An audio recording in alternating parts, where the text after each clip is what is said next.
आज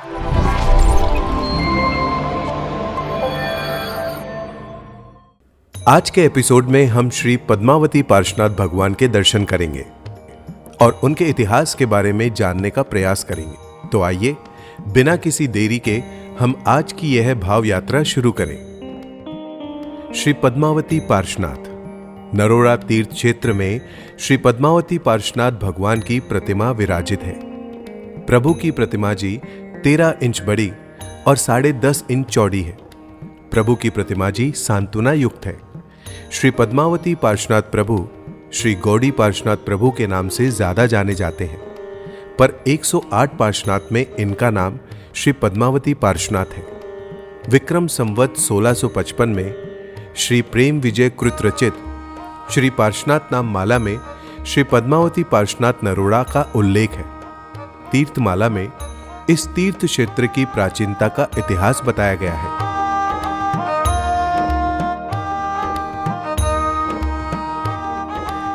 प्रभु की अंजन शलाका विक्रम संवत 1659 में हुई है।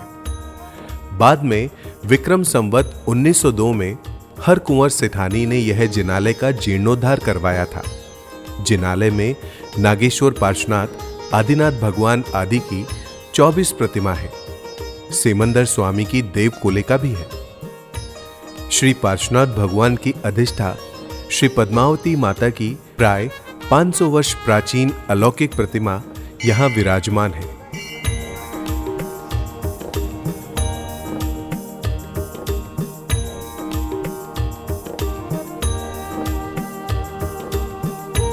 चलिए जानते हैं एक पौराणिक कथा।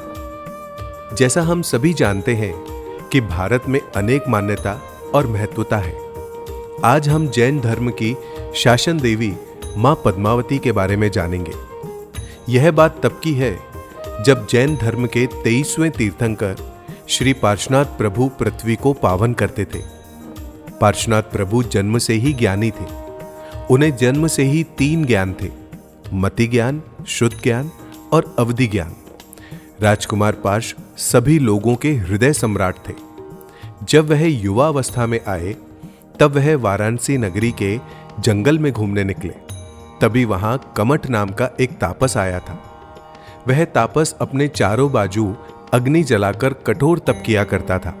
नगर के निवासी उस तप से प्रभावित होकर उनके दर्शन करने लगे। महाराजा अश्वसेन, राजकुमार पार्श्व, उनके सेनापति और मंत्रीगण उस तापस के दर्शन करने के लिए आए। सभी ने कमठ को तपश्चर्या करते हुए देखा। पार्श्वनाथ तो ज्ञानी थे। उन्होंने अपने अवधि ज्ञान से जाना इस कठोर तपस्या के पीछे अज्ञान है। उन्होंने देखा कि अग्निकुंड में एक बहुत बड़ा लकड़ा जल रहा है और उसमें एक नाग और नागिन का जोड़ा है। अज्ञान की पूर्ण तप की अग्नि में नाग और नागिन भी जल रहे हैं। यह देखकर पार्श्व कुमार का हृदय करुणा से भर आया।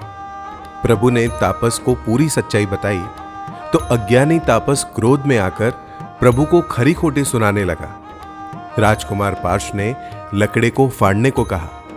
लक्कड़ फाड़ा गया और तभी सब लोग देखकर हैरान हो गए। उसमें जलते हुए अर्धमूर्छित नाग नागिन का जोड़ा निकला। नाग नागिन का अंत निकट था। राजा पार्श्व ने नवकार मंत्र सुनाया और उसी मंत्र से नाग और नागिन के पापों की अग्नि शांत हुई। महामंत्र का उच्चारण करते करते दोनों ने धर्म की शरण में अपना देह त्याग दिया। नागदेव की योनि से मुक्त होकर नाग देवता धर्णेंद्र और नागिन पद्मावती के रूप में उत्पन्न हुए। उधर तापस अज्ञान की आग में जलता हुआ वाराणसी में चला गया। क्रोध और अज्ञान के साथ वह अंत तक रहा और उनकी मृत्यु हुई। मृत्यु के बाद वह तापस दूसरे भाव में मेघमली नाम का देव बना।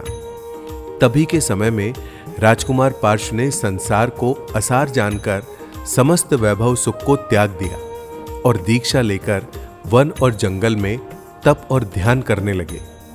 एक बार मेघमली देव ने आकाश मार्ग से जाते हुए प्रभु श्री पार्श्वनाथ को एकांत में तपस्या करते हुए देखा और मेघमली देव ने सोचा कि वाराणसी में हुए अपमान का बदला लेने के लिए यह सबसे अच्छा अवसर है। सबसे पहले देव ने जंगल के राजा शेर को प्रभु के सामने भेजा। शेर ने उनके दांतों से प्रभु को शत विशत किया। बाद में उन्होंने हाथी का रूप बनाकर पार्श को सूंड से उठाकर पटक दिया और पैर के नीचे कुचलने का भय दिया, परंतु पार्श अचल रहे और नहीं डोले। देव ने सांप बनकर प्रभु के देह को डसा, फिर भी प्रभु अपने ध्यान में लीन रहे और समता भाव से सब कुछ जानने लगे। मेघमली प्रभु की साधना को भंग नहीं कर सकता था। अंत में मेघमली ने आकाश में घनघोर बादल की रचना की और मूसलाधार पानी बरसाने लगा। जंगल के सभी प्राणी पक्षी डरकर इधर उधर भागने लगे। बिजली कड़कती रही और पूरे जंगल में पानी पानी हो गया। ध्यान में लीन प्रभु श्री पार्श्वनाथ भी नाभि तक पानी में डूब गए। फिर पानी प्रभु की छाती तक आ गया। धीरे धीरे गले से ऊपर तक प्रभु को डुबो दिया। पानी निरंतर बरसता ही रहा। प्रभु के नाक के अग्रभाग को पानी छूने लगा। उसी समय देवलोक में धर्मेंद्र देव और श्री पद्मावती देवी का सिंहासन कंपावित होने लगा। देव और देवी ने अपनी दिव्य दृष्टि से देखा कि पार्श्व प्रभु पर भयंकर उपसर्ग हो रहा है। मेघमल्ली द्वारा पैदा किए गए संकट में प्रभु पूरी तरह से डूब रहे हैं।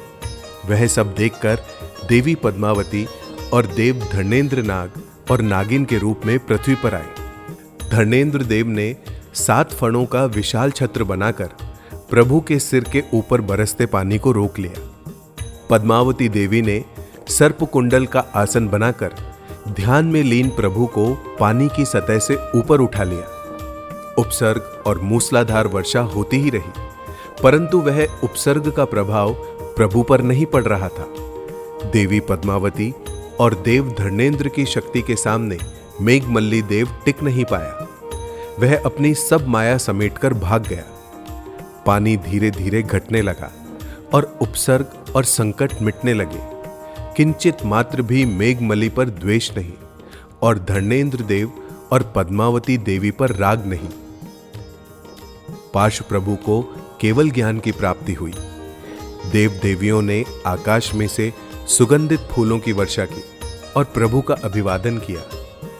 प्रभु पार्श्व का आसन बनकर देवी पद्मावती की तीनों लोक में जय जयकार होने लगी। उनके नाम की महिमा अपरंपार है। माता जी की यह प्रतिमा अत्यंत प्राचीन और चमत्कारिक है और साथ में वहां रहने की मतलब विश्राम गृह और प्रसाद की भी उत्तम सुविधा है। और वहां नजदीक में एक और देरासर है जिनका नाम अतिशय क्षेत्र श्री नरोड़ा नरसिंहपुरा दिगंबर जैन मंदिर है, जहां पर भगवान महावीर विराजमान है। आज के एपिसोड में हमने श्री पद्मावती और प्रभु श्री पार्श्वनाथ भगवान के दर्शन किए और उनके इतिहास के बारे में हमने जानने का प्रयास किया। आप भी श्री पद्मावती पार्श्वनाथ भगवान के दर्शन करने के लिए अवश्य पधारें। अगर आपको यह वीडियो अच्छा लगे तो कमेंट करें, शेयर करें और सब्सक्राइब जरूर करें।